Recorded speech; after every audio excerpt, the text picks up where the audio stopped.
Hello everyone, সবাইকে সোনামণি learning সেন্টারে স্বাগত। আজকের ভিডিওতে আমি নিয়ে এসেছি রায় ও মার্টিন প্রশ্ন বিচিত্রা থেকে অষ্টম শ্রেণীর ভূগোলের একটি মডেল সেট 4 295 পেজে রয়েছে। তোমরা প্রত্যেককেই বইটা বের করবে, আমার সঙ্গে সঙ্গে প্রত্যেকটা প্রশ্নরই সলভ করে নেবে, ঠিক আছে? তাহলে চলো শুরু করা যাক আজকের পর্বটি, কথা না বাড়িয়ে।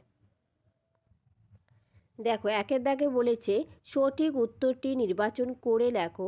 একের এক, পৃথিবীর অভ্যন্তরে তাপমাত্রা 1 ডিগ্রি সেলসিয়াস করে বাড়ে প্রতি 33 মিটার গভীরতায়। কত গভীরতায়? 33 মিটার গভীরতায়।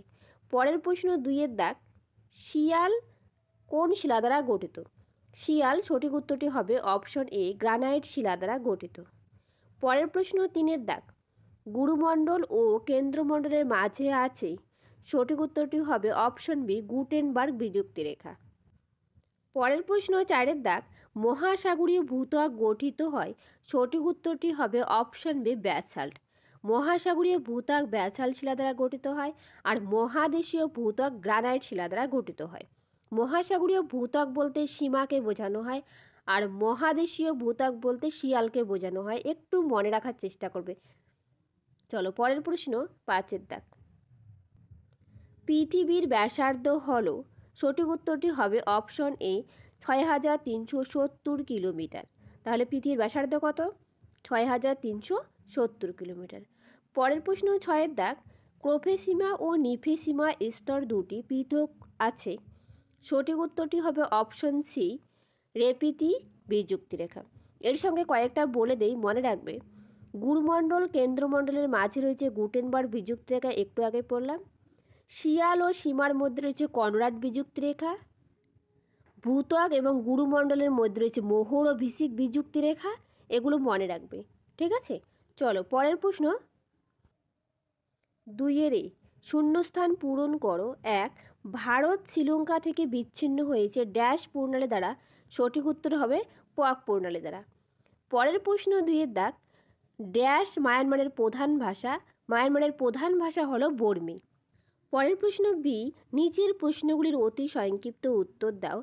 এক, ভুটানের প্রধান ভাষার নাম লেখো। উত্তর হবে জংখা।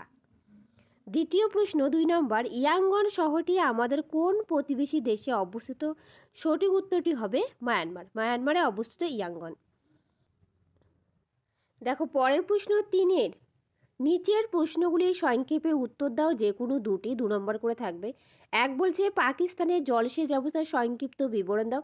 যেহেতু 2 নম্বর থাকবে সেহেতু আমি অল্প একটু লিখেছি। দেখো, উত্তর, জলসেচ পদ্ধতি। পাকিস্তানে মূলত 3টি পদ্ধতিতে জলসেচ করা হয়। 1 সেচখাল, 2 ক্যারেজ প্রথা, 3 বাঁধ। সেচখালটা একটু লিখবে। পাকিস্তানে প্রায় 43টি সেচখাল আছে, যাদের মোট দৈর্ঘ্য 58,000 কিমি এবং যার সাহায্যে প্রায় 3.5 কোটি একর জমিতে সহজে জলসেচ করা সম্ভব হয়েছে। এরপর লিখবে ক্যারেজ প্রথা। পাকিস্তানের শুষ্ক অঞ্চল, বালুচিস্তান প্রদেশ সহ মরুপ্রায় অঞ্চলগুলিতে যাতে জল শুকিয়ে না যায় সেজন্য মাটির নিচে কংক্রিটের সুড়ঙ্গ অর্থাৎ ভূগর্ভস্থ সুড়ঙ্গ পথ কেটে ক্যারেজ প্রথায় জলসেচ করা হয়। পরের পয়েন্ট লিখবে বাঁধ। পাকিস্তানের প্রধান নদী ও তার উপনদীগুলির ঝিলাম, চন্দ্রভাগা, ইরাবতী, বিপাশা, শতদ্রুর উপর অসংখ্য বাঁধ দিয়ে জলধারা নির্মাণ করা হয়েছে। এতটুকু লিখবে, 2 নম্বরের জন্য এনাফ। চলো পরের প্রশ্ন। এরপর 2-এর দাগ, সার্ক কি? উত্তর, পুরো কথা south Asian association of regional cooperation বা দক্ষিণ এশীয় আঞ্চলিক সহযোগিতা পরিষদ। উদ্ভব মানে কবে গঠিত হয়? 1985 সালের 8ই ডিসেম্বর এই পরিষদ গঠিত হয়। সদর দপ্তর কাঠমান্ডু, নেপালের রাজধানী অর্থাৎ নেপালের কাঠমান্ডুতে সদর দপ্তর অবস্থিত। উদ্দেশ্য কী ছিল? সার্ক প্রতিষ্ঠার উদ্দেশ্য হলো 1, ভারত ও তার প্রতিবেশী দেশগুলির মধ্যে শান্তি ও স্থায়িত্ব, 2, বন্ধুত্বপূর্ণ সহাবস্থান করা। এই দুটো উদ্দেশ্য লিখবে, আর কবে গঠিত হয়েছিল এবং পুরো নামটা লিখবে, তাহলে 2 নম্বরের জন্য এনাফ। চলো পরের প্রশ্ন। পরের প্রশ্ন 3-এর দাগ, দারুচিনির দ্বীপ আমাদের কোন প্রতিবেশী দেশকে বলা হয়? এই দেশটির প্রধান অর্থকারী ফসলটির নাম লেখো। দেখো, দারুচিনির দ্বীপ শ্রীলঙ্কাকে বলা হয়। এই দেশটির প্রধান অর্থকরী ফসলটির নাম হলো কার্পাস, কলা, ছোট এলাচ। দারুচিনি, প্রধান দারুচিনি সেটাও লিখবে। ঠিক আছে, এই কয়েকটা লিখবে। পরের প্রশ্ন দেখো, 4 দাগ, নিচের প্রশ্নগুলি সংক্ষিপ্ত ব্যাখ্যামূলক উত্তর দাও, যে কোনো দুটি। 1 নম্বরে বলছে বিনাশকারী বা অভিসারী পাত সীমানার দুটি বৈশিষ্ট্য লেখো। নিরপেক্ষ পাত সীমানার একটি উদাহরণ দাও, অর্থাৎ 2 + 1 অর্থাৎ সমান সমান 3। দেখো উত্তর, অভিসারী পাত সীমান্তের বৈশিষ্ট্য একে বলছে অভিসারী পাত সীমান্তে দুটি পাত পরস্পরের দিকে অগ্রসর হয়। আর 2, এই পাত সীমানায় নতুন সুউচ্চ ভূমিরূপের উৎপত্তি হয়, যেমন হিমালয় পর্বত। তারপর দেখো নিরপেক্ষ পাত সীমানার একটি উদাহরণ ক্যালিফোর্নিয়ার সান আন্দ্রিয়াস চ্যুতি, অর্থাৎ ক্যালিফোর্নিয়ার সান আন্দ্রিয়াস চ্যুতি নিরপেক্ষ পাত সীমানার একটি উদাহরণ। ভেরি ভেরি ইম্পর্টেন্ট প্রশ্নটা। পরের প্রশ্ন 4-2, ভূমিকম্পের ফলে সৃষ্ট এই তরঙ্গের দুটি বৈশিষ্ট্য লেখো। পৃথিবীর 70% ভূমিকম্প হয় এই বলয়টির নাম লেখো। উত্তর, ভূমিকম্পনের ফলে সৃষ্ট এই তরঙ্গের দুটি বৈশিষ্ট্য। 1, কম্পনের দিক, এটি অনুপ্রস্থ তরঙ্গ। তরঙ্গ যেদিকে প্রবাহিত হয় মাধ্যমের কণাগুলি তার সমকোণে কাঁপতে থাকে। 2, শক্তি, কম শক্তিশালী তরঙ্গ। এর সাথে মনে রাখবে এস তরঙ্গ শুধুমাত্র কঠিনের মধ্য দিয়ে যেতে পারে, তরল বা অর্ধ তরলের মধ্য দিয়ে যেতে পারে না। আর পি তরঙ্গ সমস্ত মাধ্যমের মধ্য দিয়ে যেতে পারে, কঠিন, তরল, গ্যাসীয় সমস্ত মাধ্যম। তারপর দেখো, পৃথিবী 70% ভূমিকম্প হয় এই বলয়টির নাম প্রশান্ত মহাসাগরীয় বলয়। Very very important. এখানে একটা প্রশ্ন হয়, প্রশান্ত মহাসাগরকে আগ্নেয় মেঘলা বলা হয় কেন, বা প্রশান্ত মহাসাগরীয় আগ্নেয় মেঘলা কী বা কাকে বলে। এই প্রশ্নটা ভেরি ভেরি ইম্পর্টেন্ট। তোমরা প্রত্যেকেই এই প্রশ্নটা করে নেবে। টিকা আসবে, 2 নম্বরে আসতে পারে, 3 নম্বরে আসতে পারে। ঠিক আছে, চলো পরের প্রশ্ন। পরের প্রশ্ন 4-3, ম্যাগমা ও লাভার মধ্যে 3টি পার্থক্য লেখো। ভেরি ভেরি ইম্পর্টেন্ট এই প্রশ্নটা। দেখো, ম্যাগমা লাভার মধ্যে পার্থক্য, প্রথমে বিষয় লিখবে সংজ্ঞা। ম্যাগমা ভূ অভ্যন্তরে গলিত শিলাকে ম্যাগমা বলা হয়, অর্থাৎ ভূ অভ্যন্তরেই থাকে। আর লাভা, ভূগর্ভের ম্যাগমা ভূপৃষ্ঠে বেরিয়ে এলে তাকে লাভা বলা হয়, অর্থাৎ যখন ম্যাগমা ভূপৃষ্ঠের উপরে বেরিয়ে আসে তখন তাকে লাভা বলে। তারপর দেখো প্রকৃতি, ম্যাগমা ভূগর্ভের খনিজ পদার্থের তরল মিশ্রণ, আর লাভা ভূপৃষ্ঠের খনিজ পদার্থের তরল ও কঠিন মিশ্রণ। তারপর দেখো গ্যাস বাষ্প, এটিতে বিভিন্ন গ্যাস মিশ্রিত থাকে, কোনো গ্যাস বা বাষ্প মিশ্রিত থাকে না লাভাতে। তারপর দেখো পরিবর্তন, ম্যাগমা থেকে লাভা সৃষ্টি হতে পারে, কিন্তু লাভা থেকে পুনরায় ম্যাগমা সৃষ্টি হয় না। তারপর দেখো ভূমিরূপ, ম্যাগমার ফলে সিল, ডাইক, ব্যাথোলিথ, ম্যাগমা প্রভৃতি ভূমিরূপগুলো তৈরি হয়। আর লাভার ক্ষেত্রে লাভা সিল, লাভা ডোম, লাভা সৃষ্ট ভূমিরূপগুলো তৈরি হয়। এই প্রশ্নটা খুব ইম্পর্টেন্ট। চলো পরের প্রশ্ন। এরপর দেখো 5 দাগ, নিচের প্রশ্নগুলির উত্তর দাও, যে কোনো দুটি প্রশ্ন। 1 দাগে বলেছে আমি খুব শক্ত সূক্ষ্ম দানার কালো ধূসর বর্ণের শিলা, রাস্তাঘাট নির্মাণে আমার ব্যবহার হয়ে থাকে, আমার মধ্য দিয়ে সহজে জল প্রবেশ করতে পারে। আমি কি? পাললিক শিলার 3টি বিশেষত্ব উল্লেখ করো। সংঘাত শিলার একটি উদাহরণ দাও। দেখো উত্তর, আমি খুব শক্ত সূক্ষ্ম দানার কালো ধূসর বর্ণের শিলা, রাস্তাঘাট নির্মাণে আমার ব্যবহার হয়ে থাকে, আমার মধ্য দিয়ে সহজেই জল প্রবেশ করতে পারে। আমি ব্যাসাল্ট শিলা। এই ব্যাসাল্ট শিলা দিয়েই কিন্তু রেলের রাস্তা তৈরি করা হয়। দেখবে রেলের রাস্তার মধ্যে কতগুলো কাটা কাটা পাথর থাকে, কালো কালো পাথর, ওগুলো ব্যাসাল্ট শিলা। তোমরা খেয়াল করবে, তোমরা হয়তো অনেকেই দেখেছো রেলের রাস্তা, তো দেখবে বড় বড় পাথর থাকে, ওগুলো ব্যাসাল্ট শিলা।